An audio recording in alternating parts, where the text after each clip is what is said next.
Welcome to the channel. In this video, we're going to look at how you can increase your sales on eBay by improving your eBay listings and gradually improving the quality of your eBay store. So let's get into this.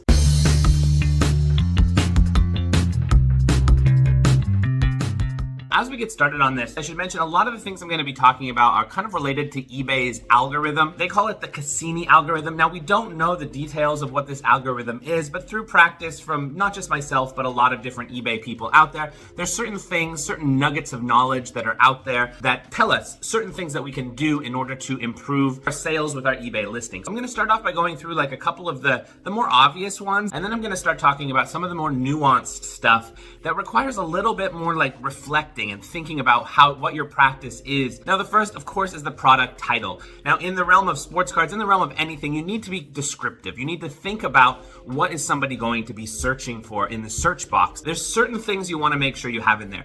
The year, the brand, the player name, of course, very clear. The card number. Some people, if they're looking for a specific card, they'll search by card number. If it's a serial numbered card, put a slash serial numbered out of what? The name of the parallel, if it's a parallel. If it's a Hall of Fame player, you could put HOF, because a lot of people do search specifically for Hall of Fame players, and that's one of the ways that they'll look for it. And if it's an autograph card, make sure to use the term auto. Autograph can be nice too, but auto is actually the more common way that people are searching it. So fit in as many of those different like keywords as you can. And if you run out of space and you have to prioritize, just think about what people are actually going to be searching for in order to find that card and make sure that gets in there. But one thing you can leave out are the things like invest or like a fire emoji or like emojis of something going up. Like there's nothing about that catches the search algorithm in any way. It just looks like gobbledygook to the search engine. It has no value. And a lot of people, when they look at that, they think of it as gobbledygook. It has no meaning. It's just in the way. It's kind of corny. I would say just keep the emoji game out of your listings. The second thing to keep in mind is the item specifics. All the little fill-in boxes where you can say, you know, what is the team? What is the set? All of these kinds of fill-in boxes. The way that I'll often go through and list a card is I will find the card that I'm going to be selling. I'll find a previous sale or one that's currently for sale, and I'll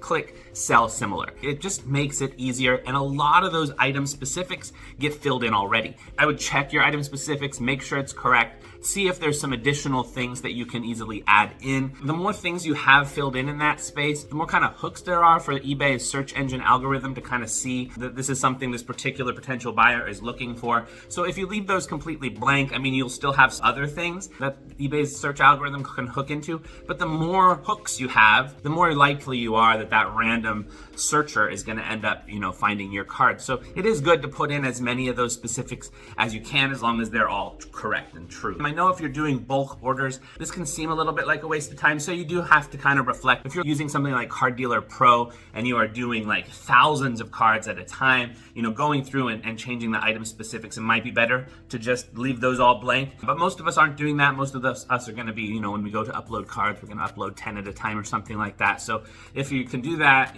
go through, just make sure all of that looks good, especially in your early days.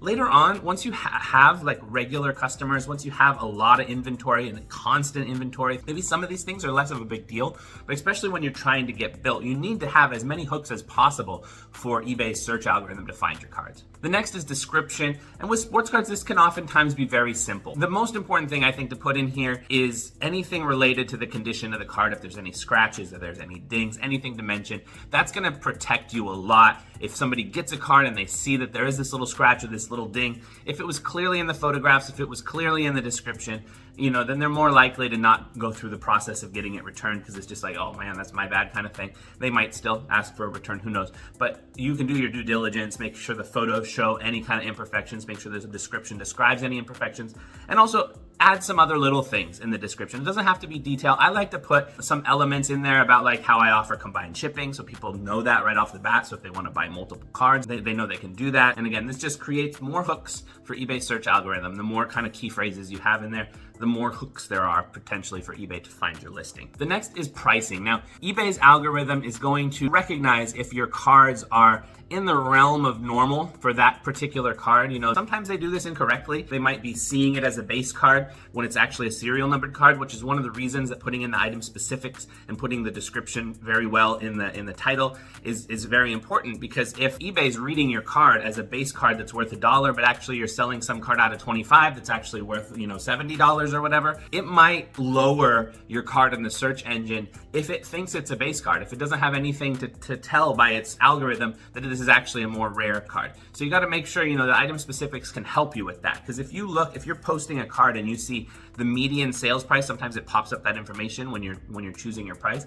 If it says something like $3 and you're about to post this card for $25, it means most likely it's reading your card as maybe a more common version of that card. You need to keep your pricing competitive with other cards on eBay, and in order for eBay to recognize it right, you have to make sure your descriptions are all correct, so it's actually looking for the right things to compare it to. If you put a few of your cards like way out of bounds, like, oh, I'm just gonna try to put this card for $50,000, this 10-cent card for $50,000, and see if somebody happens to buy it, this is actually gonna affect your other cards, your other listings as well. Your seller metrics, which we'll look at later, part of seller metrics are the prices you're offering competitive to other sellers. And if it's not, if they see several listings that are way out of bounds like that, then they're gonna just deprioritize all of your listings. So don't go in and put a $50,000 card for sale just thinking, oh, maybe I'll just do this just in case. You're actually gonna be hurting your sales by doing things like that. And then another obvious one is the quality of the photos. Now, this is important, of course, for a couple things. One, if somebody sees your card and they're gonna buy your card, they have to be able to see what they're buying. If the picture quality is bad, they're not gonna buy it if there's any question about the quality. And also, just from eBay's search algorithm, I don't know if this is true, but I've heard this in several spots, that if you have a white background, for whatever reason, it does better in eBay's search algorithm. I don't know if that's true, but I've heard several YouTube, like eBay experts, talk about this. If you take pictures of your cards, for example, in a light box, it has that nice white, bright background. That seems to do a little better in the search algorithm. The other thing that's important about making sure your pictures are well done is when somebody's searching for cards, the first picture they're gonna see is that really small thumbnail. If in that really small thumbnail, it's hard to make out the card, the picture is too dark, something like this, they're just gonna skip past it. And that's why a lot of times the cards you'll see that have lower prices on the comp spectrum are those with poor pictures, because oftentimes it was just overlooked. It could be a great card, it could be a great deal, but if people don't click on your listing to go and look at it and have a closer look, then it's just gonna fall through the cracks. So you gotta make sure the photo quality is good. I think investing in a light box is a really good investment. They're very cheap. You don't need a big one for sports cards. You can get one of the small ones. The next section of things I wanna talk about is a little bit more nuanced, and that is related to the seller performance metrics, what eBay uses to determine if your eBay store is one they want to promote more or not. And there's some subtle nuance to this one. And there's some things that we just simply don't know, but there's some things that we do know. For example, if we know that if you have a good history, that you've always sent your cards off regularly on time, that you've always got good feedback, this shows eBay that you're reputable. They will rise your listings in the search engine because you're a trusted seller. But other things will affect this too, such as the frequency of new listings. Now, this one is a little bit strange to me. It's almost like in YouTube here, if I go a month or 2 months without posting any new videos and then I post a new video, that one is not gonna get a lot of viewers. But if I'm posting regularly, it shows YouTube's algorithm that I'm a regular poster and that I get regular interaction with my videos. And so then it suggests my video to more people. eBay's algorithm does something quite similar. If you haven't posted anything for 3 months, that means all of the cards that are in your store have been sitting there stale for 3 months. It tells eBay that your inventory is not sought, is not something that people are looking for.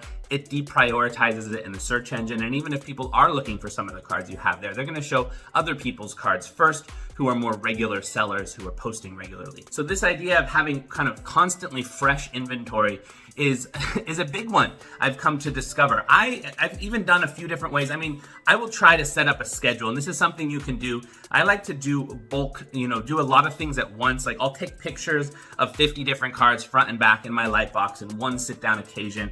And then, I'll get those onto my computer, and then maybe gradually each day I will post some. But what I like to do is have 5 of them be released each day, but then schedule it so that, I have 5 being released at about 6 p.m. Eastern time today. And then the next 5 I post, I'm going to do that for tomorrow. The next 5 I post, I'm going to have them scheduled for the next day. I don't like to do it every day because it's just doesn't work within my life. I don't want to be doing my eBay stuff every single day. But if I set up a schedule and kind of get them like a week in advance with 5 new cards coming out every day, I can have about 35 new postings listed per week. And this seems to even help out the sales of my cards that are sitting there a little bit more stale. it's interesting that it works this way. Another thing I'll sometimes do to keep my inventory fresh, and this seems very strange and like it's trying to cheat the system or something, but if there's been a card that's been sitting unsold in my inventory for 3 months, 4 months, and it hasn't sold, oftentimes I will cancel that sale, but then I will relist the exact same card with the exact same photos and the exact same description, and boom, suddenly it's seen as a fresh card instead of a stale card, and it pops up and it sells more quickly. I can't tell you how many times it's happened that I've done that, and then that card that's been sitting there for 90 days sells within the next day.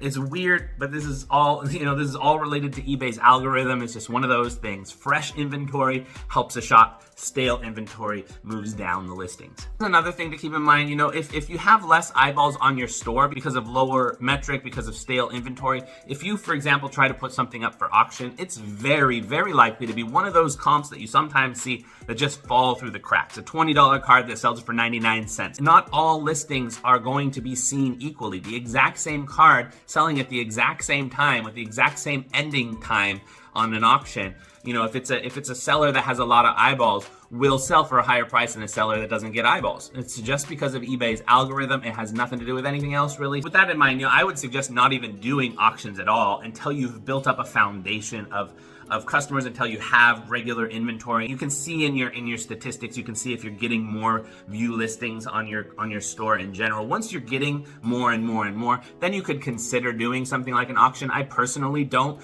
I just find that the auction sales are never as good as the buy it now sales. If I was trying to do this as more of a full-time profession and I had like really constant, like a lot of inventory coming and going constantly, maybe I would do that a bit more. But as is, I am perfectly fine with just doing buy it nows, and my sales seem to be pretty decent when I do that. But just in general, keep in mind with the seller performance metrics, eBay's tracking a lot of things that you're doing. If you have bad photos, for example, and then people end up returning your cards because it's not as good as they thought, or there's scratches or something, this comes up in the eBay seller performance metrics as they can see that a certain percentage of your inventory is getting returned. This tells them that there's something wrong with your store. It deprioritizes.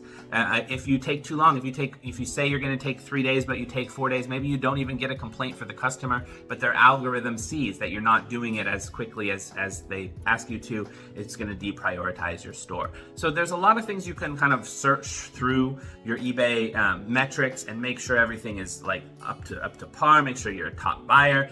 I don't think you need to necessarily do. They do have an option where you can do if you can do 1 day shipping and you offer 30 days of free returns, like you can get like a top buyer plus or whatever it is, something like that. I'm personally not worried about that one. I don't want to have my cards have the availability to be returned for 30 days, not with a market like this. And I don't want to offer 1 day shipping, send it off the very next day. I like the 3 days because that way I can create a bit of a schedule, have myself like 3 times a week kind of thing, where I will be planning on going to the post office, maybe 2 times a week if sales are slower, but I don't want to be going to the post office every single day. This is not my full-time job. All right, now I was gonna, after this part of the video, I was gonna go through and do, have a conversation about a few other things related to eBay, but I think I'm gonna hold that off for another video because these are kind of the foundational elements. These are the things you need to get right first. If you can get these things right, other features of eBay, sales, promotions, things like this can be built on this foundation, but really you gotta get these things right first. So I'm gonna make a second video that goes into once you've got that foundation of these sorts of things I've talked about in this video, what's the next step you can do? So keep an eye out for that video. Otherwise, I hope you have a good one. I'll see you in the next one. Peace.